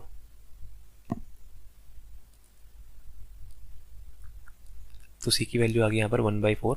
ये माइनस करेंगे आप आर का स्क्वायर मतलब 1 का स्क्वायर अपॉन इंडक्टेंस की वैल्यू भी 1 है, तो ये क्या आ जाएगा 1/4, मतलब 4 ऊपर चल जाएगा, 4 - 1 3, तो √3 आ गया, √3 रेडियन पर सेकेंड, ठीक है। √3 रेडियन पर सेकेंड, आंसर नंबर सी दिया आपका। टू अवॉइड कॉगिंग, हमें कॉगिंग को अवॉइड करना है in induction motor, the number of stator slot should not be dash the number of आपका रोटर, ठीक है। मतलब आपके नंबर ऑफ स्लॉट आपके स्टेटर में नंबर ऑफ स्लॉट के बराबर नहीं होने चाहिए, तो क्या हो जाएगा equal to, answer number A हो जाएगा, क्योंकि यहाँ पर दिया है आपका टू अवॉइड कॉगिंग, कॉगिंग को अवॉइड करना है, तो नॉट लिखा है ना किसके बराबर नहीं होना चाहिए, तो ये बराबर नहीं होना चाहिए, मतलब स्टेटर स्लॉट आपके रोटर स्लॉट के बराबर नहीं होना चाहिए। आपका कॉगिंग क्या होता है, कॉगिंग अगले पेज में एक्सप्लेन करता हूँ। ये कॉगिंग को हम बोलते हैं मैग्नेटिक लॉकिंग, ठीक है, magnetic locking of induction motor. तो इसमें क्या होता है, हमारी इंडक्शन मोटर रन करने से स्टार्ट कर जाती, मतलब मना कर देती है, induction motor refuse to start नहीं होती है, ठीक है। ये क्यों होता है, जब हमारे आपके स्टेटर के आपके जो आपके पोल हैं वो आपके स्टेटर स्लॉट आपके रोटर स्लॉट के बराबर होते हैं, तब हमारे यहाँ पर ये आपका इफेक्ट आता है। देखिए जैसे ये लगाया हमने, ये मैं बाहर से दिखा रहा हूँ, ये आपका है स्टेटर, ठीक है। स्टेटर में हमारे स्लॉट हैं ये, ठीक है, ये जो वाइट से दिखा रहा हूँ ये इसके स्लॉट है, ठीक है। देखिए स्टेटर के अंदर क्या होता है, स्टेटर के अंदर होता है हमारा रोटर जो घूमता है, रोटर स्लॉट ये है। अगर इन दोनों के स्लॉट बराबर है मतलब ये आपके एक दूसरे के साथ अलाइन कर जाते हैं ऐसे, ठीक है। ये हमारे इसके साथ अलाइन हो जाएंगे इस टाइप से, ये ठीक है।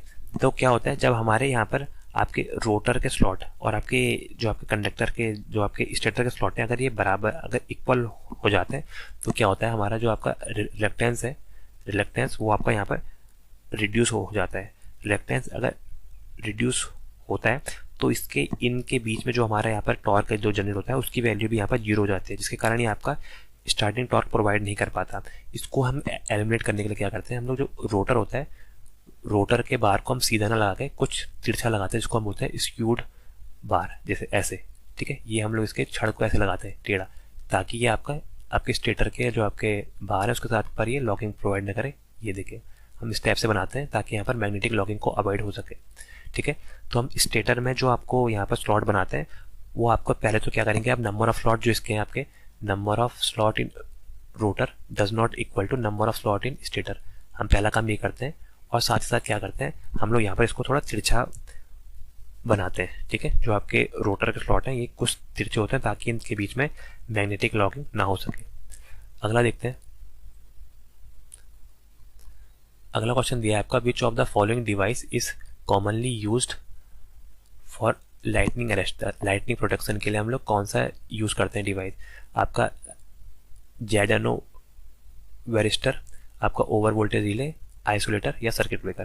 देखिए सर्किट ब्रेकर हम लोग कहाँ यूज़ करते हैं, सर्किट ब्रेकर हमारा एक ऐसा डिवाइस है जो आपका मैनुअली या ऑटोमेटिक आपका यूज़ होता है आपका सिस्टम को ब्रेक करने के लिए। आइसोलेटर हमेशा यहाँ पर नो लोड कंडीशन पर भी ऑपरेट होता है, जो आपका जो लाइन में जो आपका स्टैटिक चार्ज है उसको आपको अर्थ करने के काम आता है। उसके अलावा जो ओवर वोल्टेज रिले है ये हमारी ओवर वोल्टेज से प्रोटेक्शन के काम आती है। तो आंसर क्या हो जाएगा, इसका आंसर हो जाएगा आपका ZNO। ठीक है, ZNO वेरिस्टर का हम लोग यहाँ पर यूज़ करते हैं। ये क्या करता है, इसको यहीं पर लिख देते हैं आपको, ये आपको एलिमिनेट करता है, एलिमिनेट रिस्क ऑफ स्पार्क। ठीक है, स्पार्किंग के रिस्क को कम करता है या फिर ख़त्म करता है। स्पार्क जो आपकी चिंगारी निकल रही है उसके रिस्क को यहाँ पर ख़त्म करता है।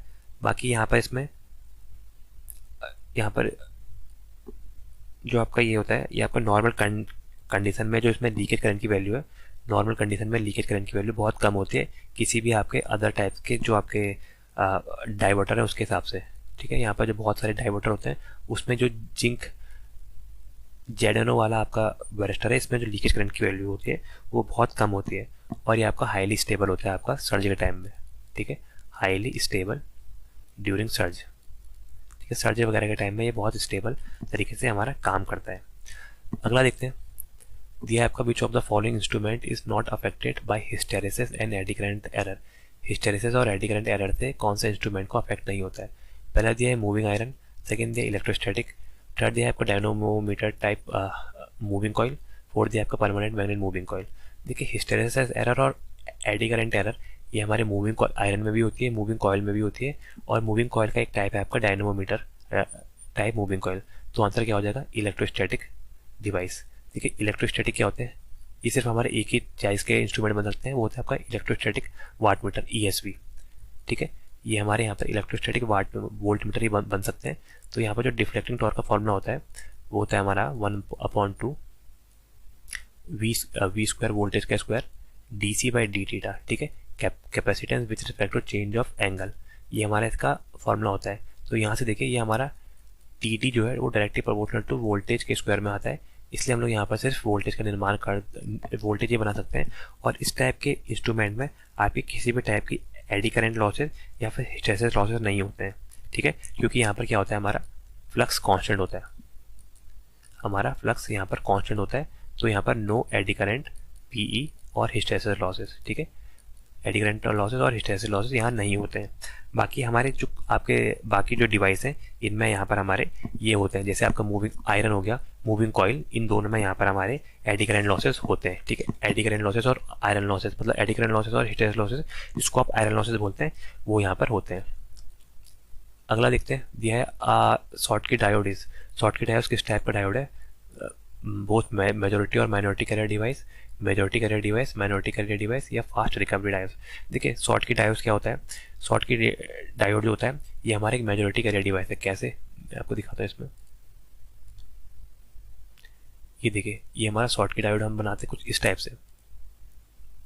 यहाँ पर हमारी लेयर होती है, देखिए कैसे, जो हमारी पहली होती है ये होता है हमारा मेटल लेयर, इसमें हम लोग बनाते हैं मेटल, मतलब ये हमारी मेटल की बनी रहती है। देन सेकंड हमारा सेमीकंडक्टर मटेरियल होता है, हम जनरली N टाइप का यूज़ करते हैं। ठीक है, बाकी ये इसकी एनोड है और ये कैथोड है, ये पॉजिटिव मतलब और नेगेटिव, एनोड कैथोड। तो देखिए एक साइड हमारा मेटल होता है, देन सेकंड साइड यहाँ पर क्या होता है, सेकंड साइड हमारे पास होता है आपका सेमीकंडक्टर जो आपका N टाइप का होता है। N टाइप सेमीकंडक्टर हम लोग यहाँ पर यूज़ करते हैं। ठीक है, इसको ये आपका शॉर्टकी डायोड। शॉर्टकी डायोड क्या होता है, कि हमारा फास्ट रिकवरी डायोड है, सॉरी फास्ट स्विचिंग डायोड है, इसकी स्विचिंग बहुत फास्ट होती है, फास्ट स्विचिंग डायोड। ठीक है, ये सबसे फास्ट स्विचिंग डायोड है। जो इसका आपका फॉरवर्ड वोल्टेज ड्रॉप है, VFD फॉरवर्ड वोल्टेज ड्रॉप लिख दिया, फॉरवर्ड वोल्टेज ड्रॉप ये इसका बहुत कम होता है आपका नॉर्मल डायोड की तुलना में। ये होता है आपका 0.15 से 0.35 वोल्ट के आसपास।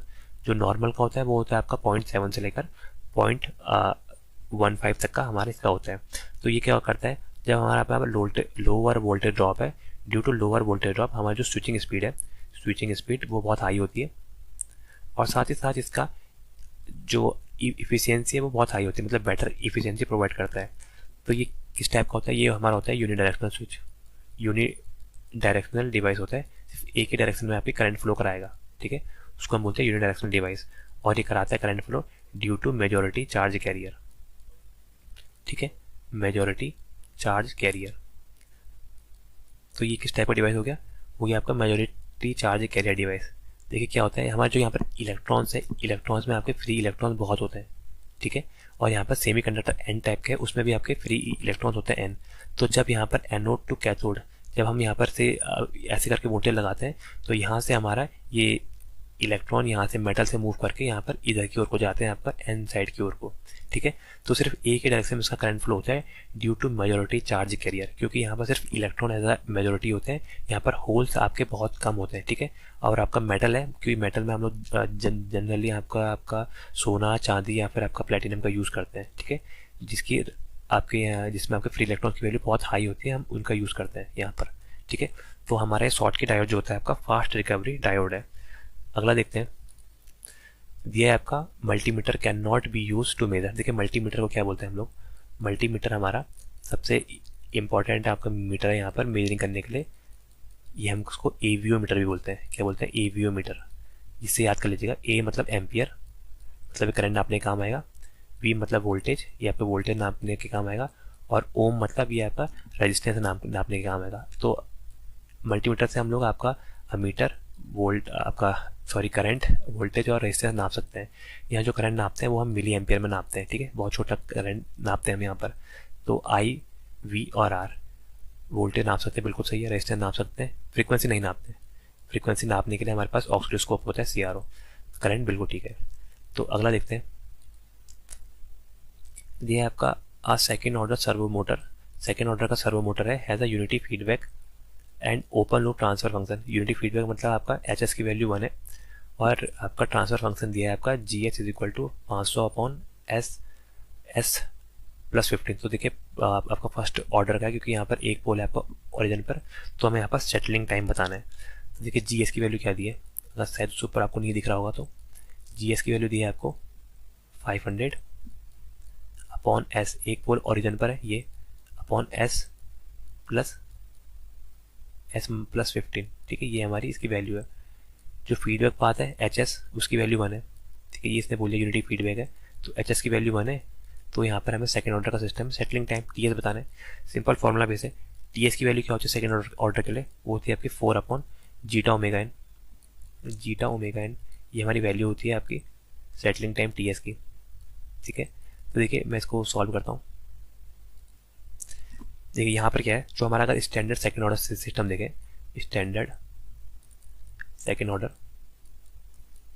क्लोज लूप सिस्टम, ठीक है, क्लोज लूप सिस्टम को ही हम यहाँ पर शो करते हैं। तो उसकी जो हमारी आपका जो स्टैंडर्ड फंक्शन आता है वो आता है ω_n² upon S² plus 2ζωns plus ωn², ठीक है, ये हमारा स्टैंडर्ड फॉर्म है। और जो हमें आपको क्वेश्चन में दिया है उसके हिसाब से देखेंगे तो क्या हो जाएगा।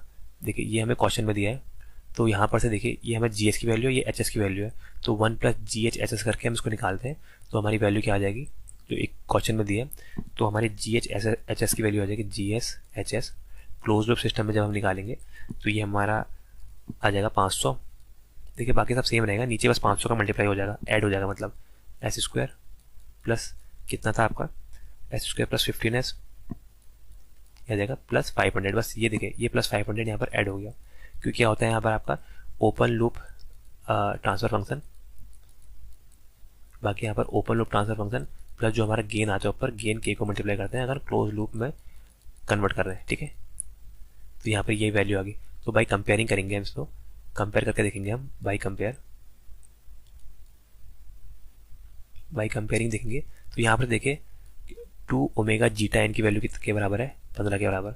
तो 2ζωn की वैल्यू यहाँ पर से 15 के बराबर है। तो यहाँ से ζωn की वैल्यू क्या आ जाएगी मेरे भाई, ζω की वैल्यू आ गई 15/2। 15/2 मतलब 7.5, 7.5, ठीक है। बस यहाँ पर देखिए मैं सेटलिंग टाइम निकाल देता हूँ। अब सेटलिंग टाइम क्या होता है सेकेंड ऑर्डर के लिए, सेटलिंग टाइम होता है आपका 4/ζωn, बस ζωn। तो यहाँ पर से वैल्यू पुट कर देते हैं 4/7.5 या 4/15/2 लिख सकते हैं आप। तो इसको हम सॉल्व करेंगे तो ये हमारा आ जाएगा 0.533 सेकेंड, ठीक है। तो बहुत सिंपल सा क्वेश्चन है, तो आंसर क्या आ जाएगा 0.533 सेकेंड, आंसर नंबर बी, ठीक है। तो उम्मीद करता हूँ दोस्तों कि आपको ये समझ में आ रहे होंगे। Thank you so much.